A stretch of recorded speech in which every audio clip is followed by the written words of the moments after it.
3h19, 3h19, e um dado apontado pelo Serviço de Proteção ao Crédito e da Câmara Dirigentes Lojistas de São José aponta que 25% dos moradores de São José estão inadimplentes. Para falar sobre esse assunto, estamos na linha com o Marcos Souza, que é presidente da Câmara Dirigentes Lojistas de São José, para dar um panorama geral sobre essa situação. Muito boa tarde, presidente, como vai? Obrigado por atender a Rádio Guarujá.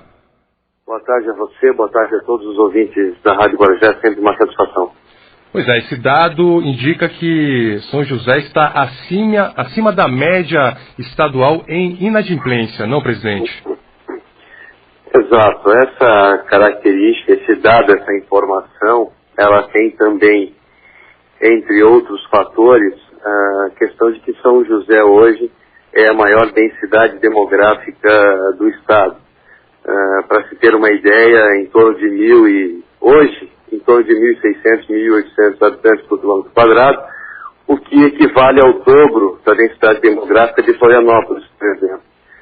Então esse é um dos fatores que nos leva a crer que esse índice seja um pouco maior, mas o índice de inadimplência, de um modo geral, em Santa Catarina, que está alcançando aí os 20%, é reflexo de uma falta de planejamento do consumidor, aliada à grande liberação de crédito dos últimos anos, né, de uma forma muito rápida e que não permitiu que o brasileiro adquirisse uma cultura de compra consciente que acompanhasse essa facilidade de crédito. E aí nós temos inúmeros exemplos: a facilidade de compra de veículos, a facilidade de compra de imóveis, né?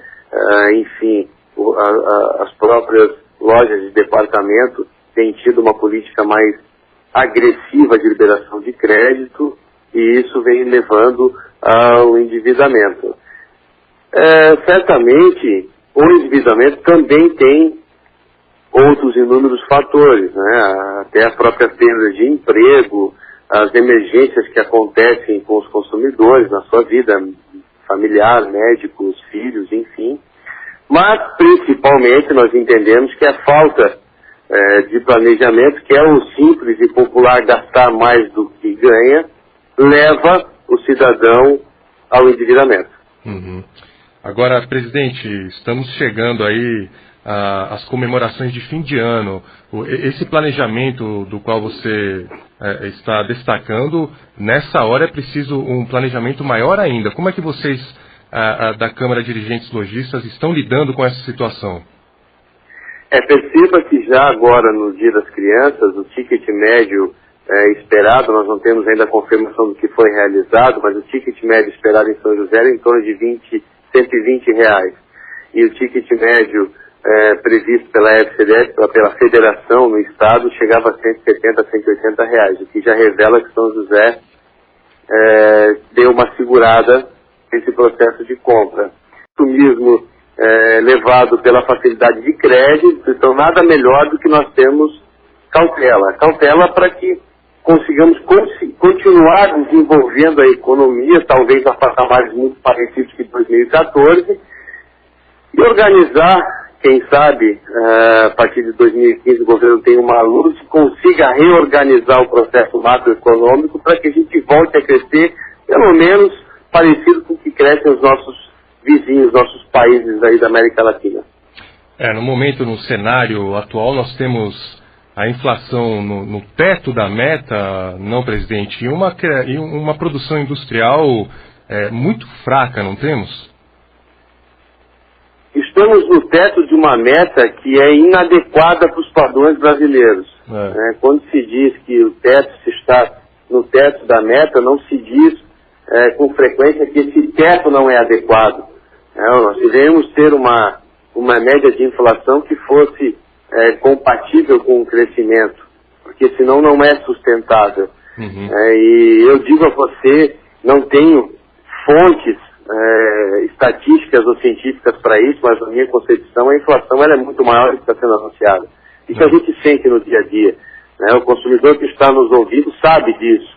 Ele vai ao supermercado e ele sabe que ele não compra hoje com um aumento de 6%, de 5%. O aumento é muito maior. E essa sombra inflacionária que já prejudicou a economia brasileira em outros momentos da história está aí assombrando. Talvez um pouco agora deixada de lado em função desse essa aguerrida disputa eleitoral, mas certamente nós temos uma bolha de inflação perigosa e que nos remete a sugerir cautela, né? Porque ela ataca diretamente o poder de consumo do consumidor e por isso a economia acaba tendo um giro menor e isso pode causar um efeito, falando num jargão popular, uma bola de neve que pode nos levar a uma recessão, a uma retração inicialmente e depois até mesmo uma recessão se isso não for controlado de forma adequada. E muito bem você lembrou o desaquecimento da área industrial, que junto com a construção civil, uma grande mola mestra de qualquer economia. Nós temos esse processo de desindustrialização, de desprivilégio da indústria nacional já há alguns anos. É preciso reverter esse quadro. E eu não estou aqui fazendo campanha política, mas quero dizer a você que um governo que não fez em 12 anos não vai fazer em mais 4. Mas mesmo assim, se esse governo que aí está a ganhar, que põe a mão na consciência e que reveja os seus conceitos, porque não desarmando toda a estrutura industrial de um país e simplesmente incentivando o consumo, nada contra as pessoas terem seus veículos, que é um sonho do brasileiro, é cultura do brasileiro, mas que esse consumo, seja de veículo, de qualquer outro produto, seja planejado de uma forma sustentável. Senão você afeta toda a economia, toda a cadeia produtiva e no país do continental como é o Brasil, esse efeito é catastrófico. É claro que quando se controla a inflação no teto da meta, é muito mais fácil de se perder o controle. O presidente, aliás, a gasolina já está previsto o aumento também, quer dizer, a inflação, com o aumento da gasolina, ela tende a aumentar em 2015 e como o senhor está destacando, qualquer que seja o governo vai precisar elaborar, a economia precisa ter uma revisão para que se controle essa inflação aí, porque com o aumento da gasolina, claramente a inflação vai aumentar. A Petrobras é um grande mistério, né? Isso é público notório, todos estão acompanhando os escândalos contínuos em relação à Petrobras, então tudo que envolve os insumos na área de combustíveis também se torna uma incógnita. A falta de planejamento do governo federal pode ser demonstrada também na matriz energética. Nós tivemos em Santa Catarina recentemente um reajuste de mais de 22%. Então eu pergunto a você, isso está no teto da meta?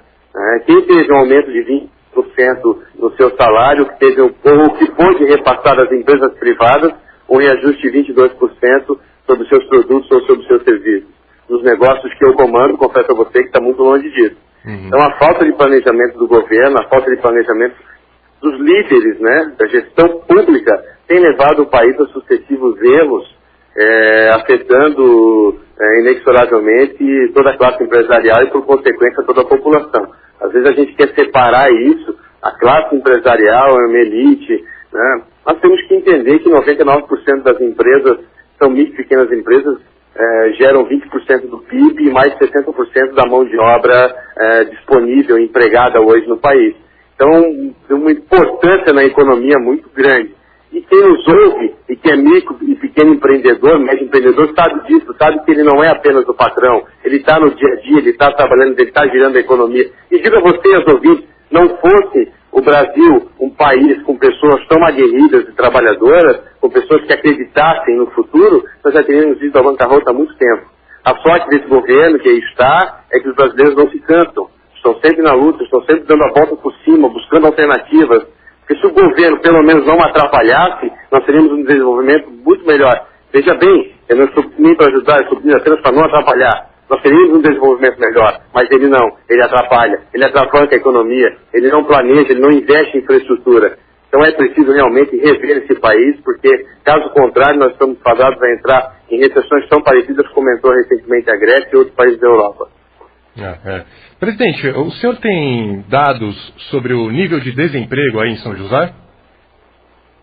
Olha, São José, os dados que formam o índice de desemprego, eles são muito relativos. Assim, nós temos uma rotatividade, isso também não é falado com grande frequência, mas nós temos uma rotatividade de emprego muito grande no Brasil. Tomando como exemplo Santa Catarina, hoje as empresas estão investindo em capacitação dos seus colaboradores para que se possa mantê-los, né, para que se possa ter uma produtividade maior. Você tem hoje duas coisas que não se encontram, né? Bons empregos e pessoas adequadas, qualificadas, prontas para trabalhar. Você tem hoje na construção civil, inclusive, dificuldade para repor até serventes de pedreiro, que são as funções, com todo respeito, funções dignas, mas funções que requerem conhecimentos menor, né? Não requer tanta formação, tem dificuldade. Na área de, se você for em qualquer empresa que precisa também de um engenheiro, que precisa contratar uma clínica, que precisa contratar um médico, também tem dificuldade. Sim. Então, e o governo tem anunciado coisas como o Pronatec. O Pronatec é uma iniciativa até louvável, só que equivocada, porque tem formado pessoas com curto espaço de tempo, né? A pessoa sai com um título de eletricista ou de mestre de obras, enfim, mas sem um efetivo preparo. Então, nada mais é do que, me permita usar mais uma vez um termo pejorativo, um engodo, né? Você não capacita pessoas em 30, 60 dias para dizer que capacitou. Isso não é sustentável. As empresas têm percebido isso no dia a dia, que não conseguem mão de obra qualificada e acabam, por vezes, tendo que contratar pessoas para treinar, para capacitar, e isso aumenta muito a rotatividade. Mas respondendo a sua pergunta de uma forma objetiva, os índices de desemprego em São José eles são pequenos, muito pequenos, porque tem muito emprego disponível. Agora, encontrar pessoas qualificadas é muito difícil. Então isso tem uma rotatividade muito grande e esse número se alterna ao longo do tempo de uma forma muito sazonal. É difícil medir isso com precisão. E aí a gente volta também à seara inicial da questão do planejamento, da questão de uma macrovisão de Estado e não de governo, para que a gente possa mudar essa realidade, né? Isso é que é importante. Ok. Marcos Souza, presidente da Câmara de Dirigentes Lojistas de São José, muito obrigado por mais uma participação aqui no Conexão da Tarde. Marcos, uma boa tarde. Uma boa tarde a vocês, ouvintes da Rádio Guarujá, sempre uma satisfação. Um grande abraço. Grande abraço. São 3 horas e 33 minutos. Portanto, 25% dos moradores de São José estão inadimplentes. O presidente bem destacou o planejamento 2015. Quem quer que vença as eleições aí no segundo turno no domingo, 2015 será um ano difícil para a economia brasileira. Portanto, o planejamento é fundamental. 3h33.